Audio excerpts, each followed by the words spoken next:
Hello, this is Group 44.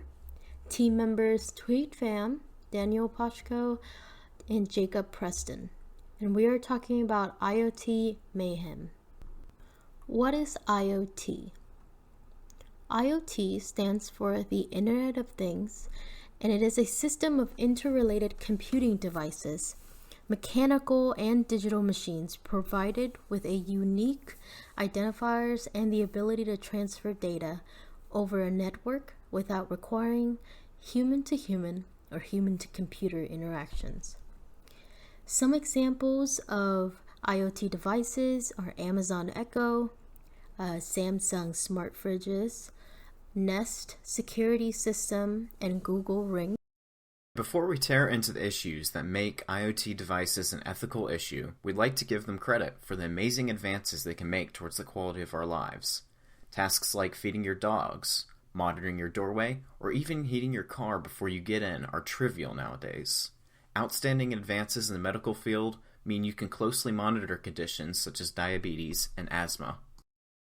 Just because IoT makes for a comfortable lifestyle doesn't mean it comes without consequence. We're all aware of the rising issues of data being collected and sold without explicit user permission. Cars being network connected means they are now hackable devices, just like any other. Social media shows a trend of fostering physical isolation that can negatively impact our mental health. The availability of IPv4 addresses is rapidly depleting and will need to be replaced by IPv6, thus hampering the function of existing IPv4 devices. One could even argue that the inclusion of smart speakers, essentially personal wiretaps, is generating an Orwellian window into millions of homes. The most recognizable IoT devices on the market today are the smart speakers made by Amazon and Google. While convenient, these devices pose serious privacy threats for their users. All the major voice assistant companies have admitted to keeping recordings of live conversations and having them reviewed by third-party contractors. Many of these conversations expose personal information that was never meant to be heard by these devices.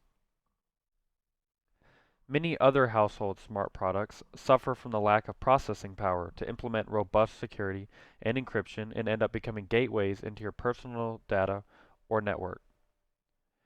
Often these devices are not supported for very long and do not receive the proper software updates to mitigate potential problems.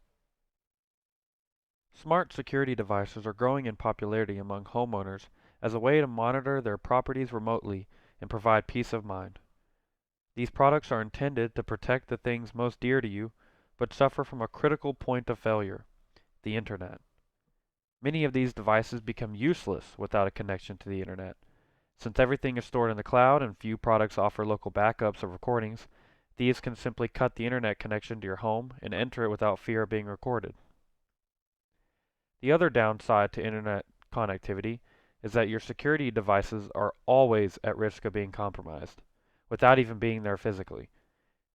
It doesn't take a skilled hacker to socially engineer his way into your account where your entire home could be watched, or worse. When we discuss the technological implications of Zoom and other remote conferencing solutions, we must first understand that our newfound dependence on Zoom makes us that much more vulnerable. In recent days, we've heard headlines outlining the various issues others have had with Zoom, including phishing scams, racism, and pornography. These issues stem from the fact that Zoom was chosen not out of deliberacy, but desperation.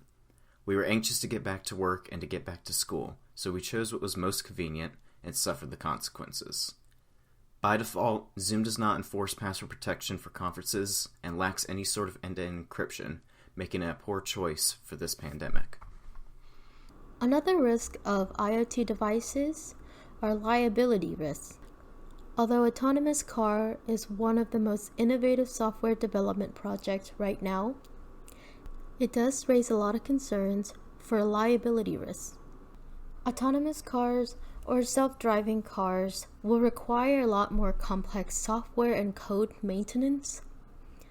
And so you have to start thinking about who is responsible or who is required to maintain the standards. For example, will we have to have another division that controls the standard, or will these automobile companies audit themselves? And if they are auditing themselves, what guidelines are they auditing themselves to? Another concern would be, who's the insurance company covering now? Would it be the automobile company that's creating the autonomous cars, or would it be everyday people driving the autonomous cars? What if it's a factor of both?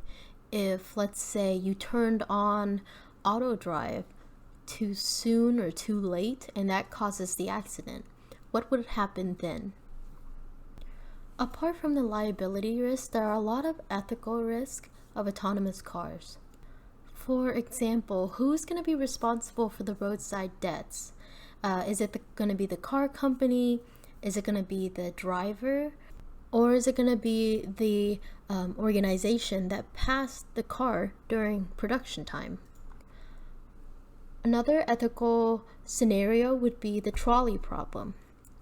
In this situation, in which it is impossible to avoid a collision, and the only choices is, do I hit a person or do I hit a lot of people?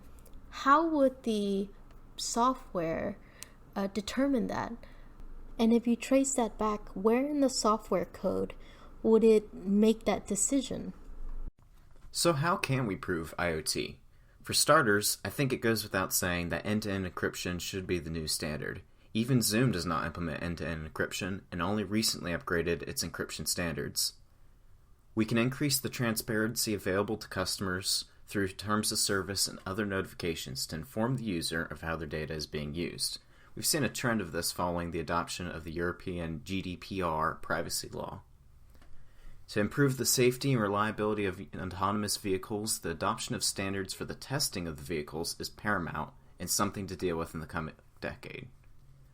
Lastly, we'd like to stress that a change of expectations is overdue for this next generation of consumers. Always assume that any and all data that you give any platform or service will remain with that service forever, unless otherwise stated. With the Internet of Things, it is important that above all, you remain a strong-willed and able-minded consumer capable of understanding the repercussions of the digital age. In conclusion, convenience currently comes at a very high cost for consumer. However, the cost can decrease if better measurements of security is continually in place. A company's ethic is very dependent on how they want to hear the customer's concern and how they can address them accordingly. And under that same umbrella statement, the consumers are ultimately responsible for demanding companies to have better guidelines. The usage and the demand for IoT devices are increasing, so they're definitely not going to go away. But they do have a bright future if measurements are taken place to make sure that those security risks are not going to be a problem, and look out for ethical risks that comes with new innovative IoT devices. Thank you for watching our presentation. If you have any questions, feel free to ask them in the comments.